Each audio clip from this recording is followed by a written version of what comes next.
नमस्कार, capital TV देख रहे हैं आप। मैं हूं आपके साथ सोनाली। 24 फरवरी से शुरू हुए रूस यूक्रेन जंग के अब 72 घंटे से ज्यादा बीत चुके हैं, लेकिन अभी तक किसी नतीजे पर नहीं पहुंचा जा सकता है। एक तरफ जहां यूक्रेन तबाही के कगार पर खड़ा है, वहीं दूसरी तरफ रूस को भी भयानक नुकसान सहना पड़ा।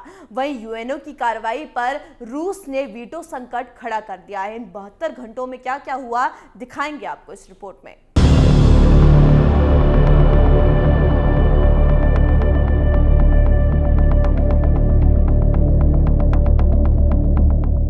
यूक्रेन पर रूस के हमले को 72 घंटे से ज्यादा हो चुके हैं।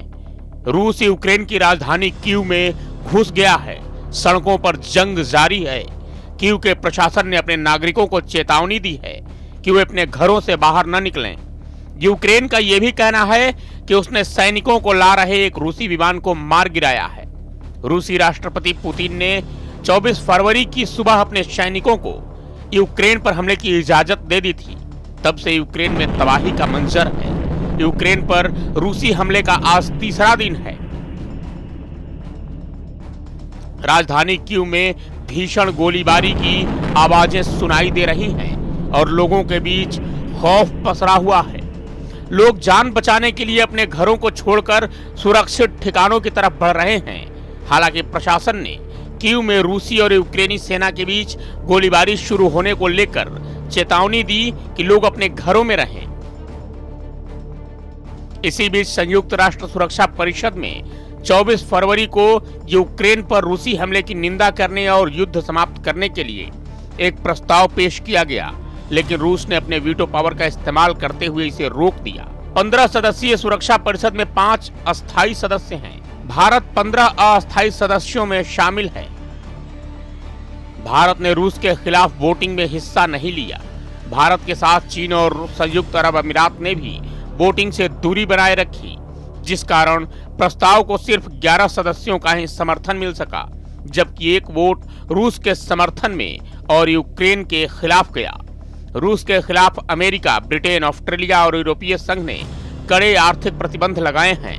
ताइवान ने भी यूक्रेन पर रूस के हमले की निंदा करते हुए कहा कि वो रूस के खिलाफ सभी देशों के समर्थन में है और उस पर लगे प्रतिबंधों का समर्थन करता है।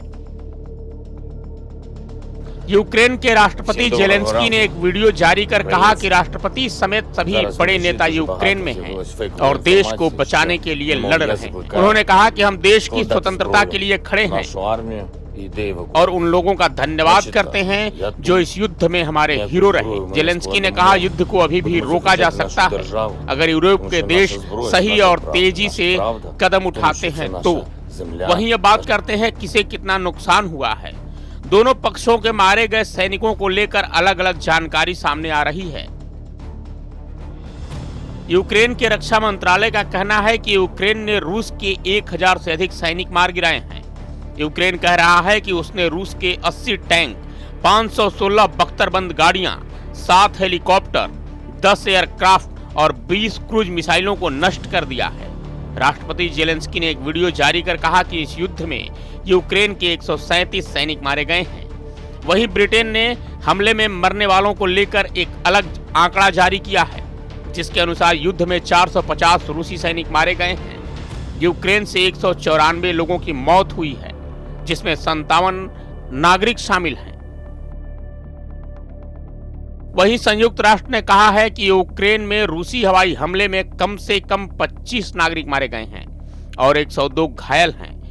वहीं रूसी रक्षा मंत्रालय ने दावा किया है कि उनके सैनिकों ने 800 से ज्यादा यूक्रेनी सैन्य ठिकानों समेत कई संस्थाओं और भवनों को नष्ट कर दिया है।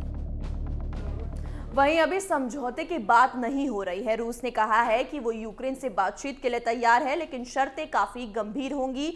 यूक्रेन को सैन्य शक्ति को कम करना होगा। कुल मिलाकर कहें तो यूक्रेन को रूस का गुलाम बनकर रहना होगा। इस खबर में मेरे साथ इतना ही। तमाम खबरों के लिए देखते रहिए कैपिटल टीवी। नमस्कार।